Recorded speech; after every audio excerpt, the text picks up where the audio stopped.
Alors aujourd'hui, je voulais faire cette petite vidéo donc, concernant les situations désagréables, on va dire.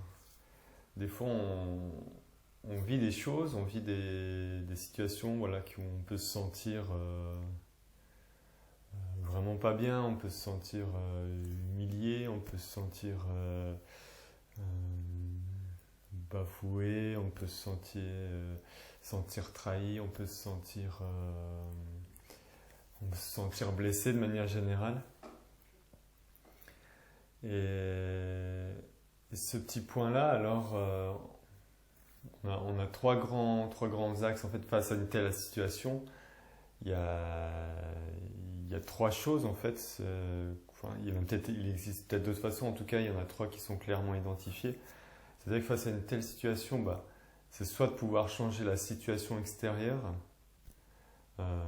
du coup pour voilà qu'il y ait une corrélation entre finalement entre nos attentes et ce que la situation peut être.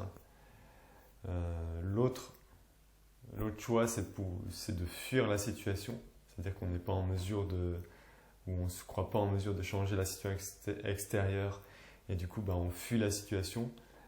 C'est pareil, c'est toujours comme un moyen de gérer plus ou moins la frustration qu'il peut y avoir entre nos attentes et ce qu'est la situation réellement. Et le dernier point, finalement, c'est changer nos perceptions à nous.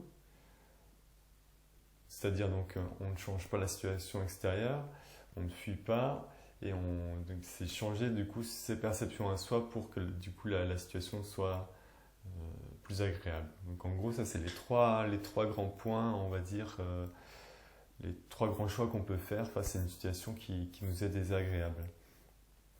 Donc, pour rentrer un peu plus dans le détail, donc, comme je l'ai déjà un peu dit, en fait, la situation nous est désagréable, c'est que ça remet en cause des fois nos croyances, nos valeurs, nos certitudes sur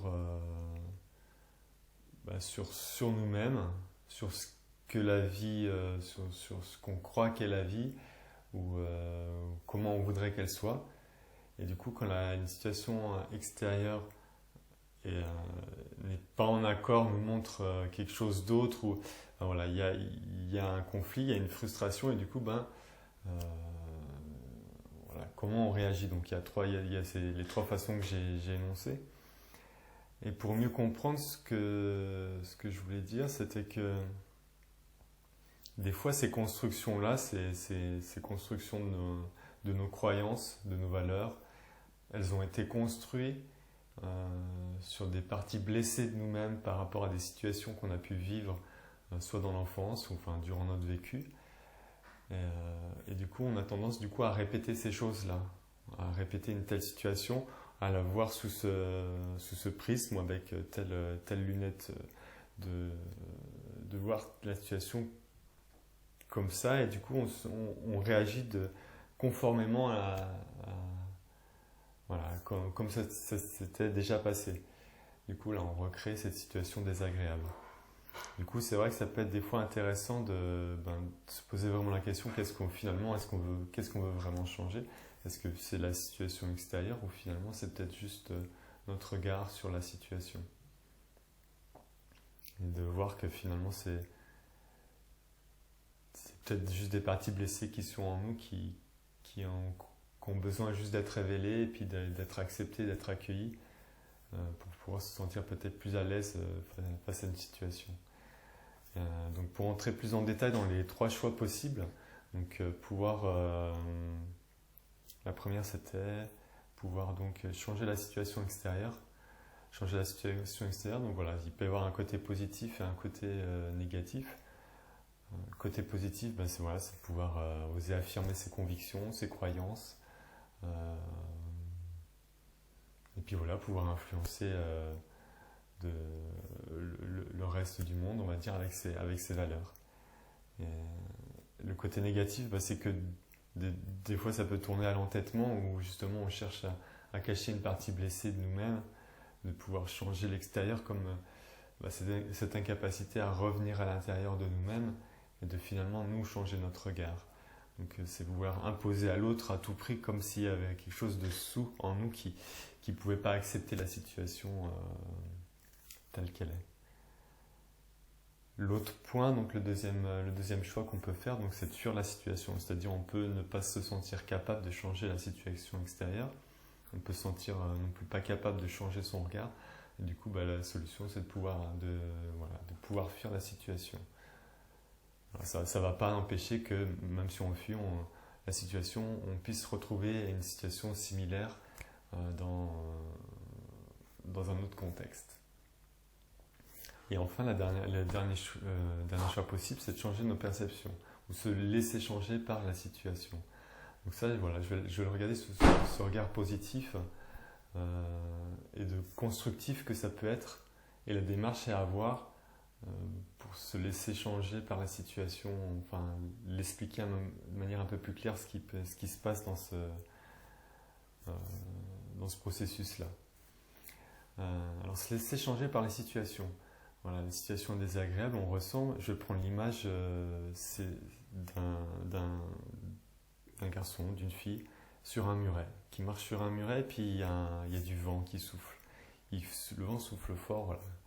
Donc le vent qui souffle fort, c'est la situation désagréable, et le petit garçon ou la petite fille qui marche sur le muret, c'est nous qui cherchons à retrouver notre équilibre, à garder l'équilibre, à lutter contre le vent pour rester là, de peur de ne pas tomber du muret.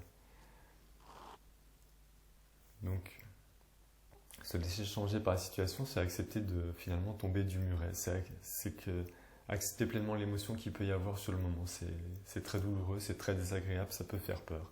On a peur de tomber du muret, ça peut être douloureux de tomber du muret. Et voilà, et on se laisse tomber. Alors je continue l'histoire et après j'expliquerai. Donc le petit garçon, la petite fille tombe du muret et il se retrouve par terre.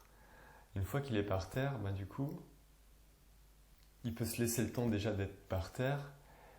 Et quand on est par terre, finalement, il n'y a plus besoin de lutter contre le vent. Il n'y a plus besoin de lutter à rester en équilibre sur ce muret-là.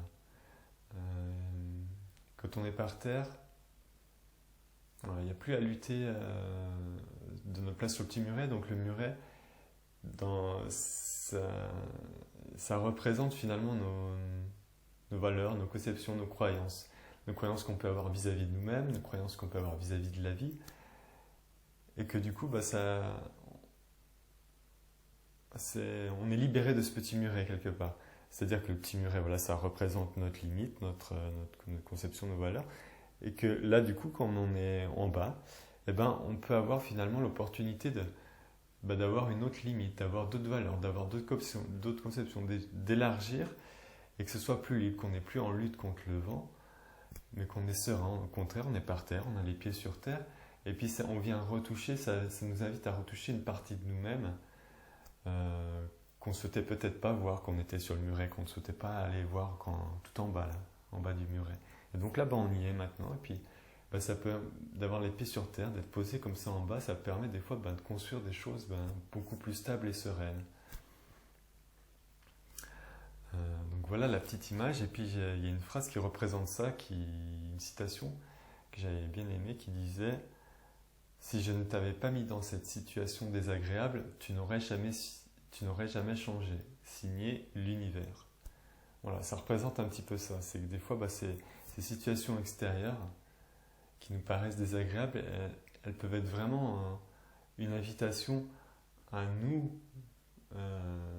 re-questionner, à regarder nos certitudes ou nos conceptions, voire appréhender peut-être nos peurs ou les choses qu'il y a derrière, et de pouvoir ensuite, à travers ces épreuves-là, se construire de manière beaucoup plus sereine, les pieds sur terre. Voilà, donc n'hésitez pas, vous pouvez vous abonner à la chaîne, et puis poursuivre d'autres vidéos sur se sentir bien avec notre nature humaine. Voilà, je vous souhaite une bonne journée.